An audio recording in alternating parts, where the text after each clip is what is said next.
Malheureusement, aujourd'hui, la majorité de l'eau qui coule dans le robinet des Français est polluée. À l'intérieur, tu vas retrouver des pesticides, des perturbateurs endocriniens, des résidus de médicaments, des microplastiques, il y a un tas de saloperies qui est à l'intérieur. Les bouteilles d'eau, c'est pas beaucoup mieux.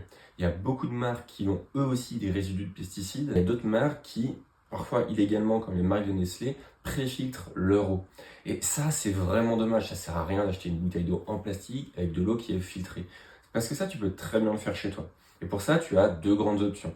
La première, c'est d'avoir un filtre dans ta cuisine. Ce que je te recommande, c'est plutôt les filtres à gravité. L'utilisation est extrêmement simple. Tu mets de l'eau du robinet dans la cuve du haut. À l'intérieur, tu as des cartouches filtrantes. L'eau va par gravité passer dans les cartouches filtrantes, arriver dans la cuve du bas, et tu n'auras qu'à ouvrir le robinet pour boire une eau qui est réellement pure, qui est réellement saine.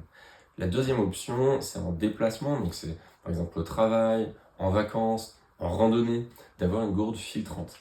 Dans cette gourde filtrante, tu vas pouvoir mettre de l'eau du robinet, mais aussi de l'eau de rivière ou de l'eau qui peut être parfois même un petit peu sale. Et grâce à ça, tu vas pouvoir boire en permanence une eau qui est réellement propre, qui est réellement bonne pour ta santé. En description de la vidéo, tu vas trouver un gros dossier PDF vraiment très complet dans lequel je te liste les différentes techniques de filtration, les différentes marques, avec les avantages et les inconvénients de chacune. Et surtout, je vais te donner des grosses astuces pour boire au quotidien une eau qui est réellement bonne pour ta santé et pour celle de ta famille.